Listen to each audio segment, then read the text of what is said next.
Welcome back to Q for Review. Thanks for hanging out, where we queue it, play it, and then get launched into orbit by Darth Maul like you're a deleted scene from Attack of the Clones. Today, we're diving back into a game that's had one of the wildest glow-ups in recent memory, Star Wars Battlefront II. Yeah, the 2017 one. The loot box disaster, the Reddit drama one. That game. But here's the thing, it kind of rules now. Like, not in a perfect this is peak gaming way, but in a wow.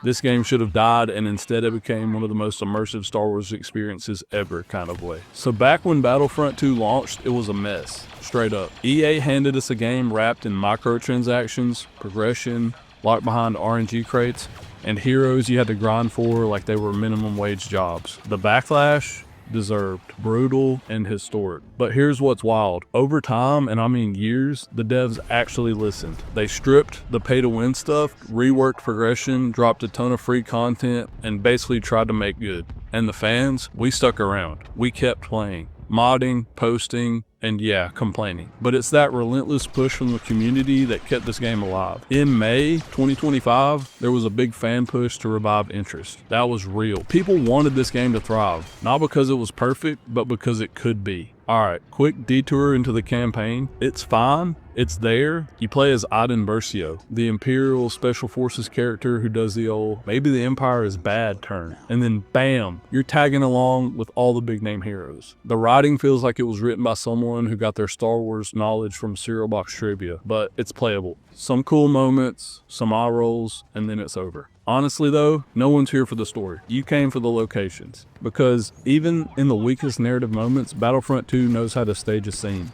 You're walking through Endor, blasting rebels while TIE fighters scream overhead. And suddenly, you don't care that the dialogue feels like a high school group project. The world's just that well built. Let's talk multiplayer. This is where the game finds its groove. The core gunplay, super solid. Blasters feel beefy, the different classes all matter, and abilities add some legit strategy. And when you're locked into a proper match, especially in Supremacy mode, it's chaos in the best way. Supremacy is like Battlefield meets a Star Wars fever dream.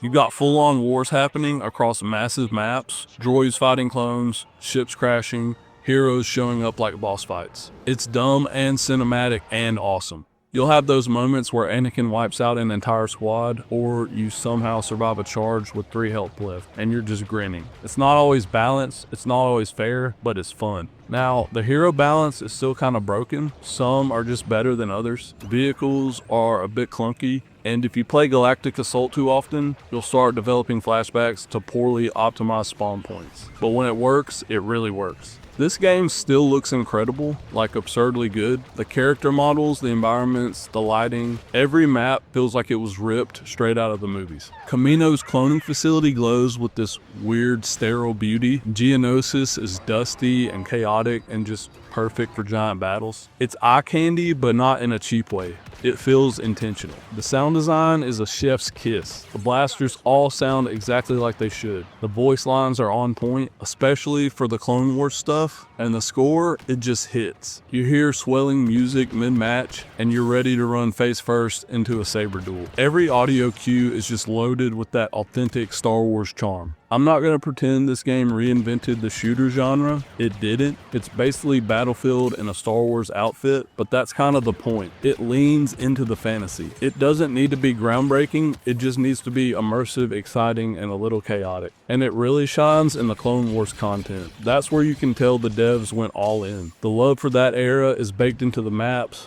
the voice acting, the designs. It's like they were making up for all the rough edges by pouring their souls into those updates.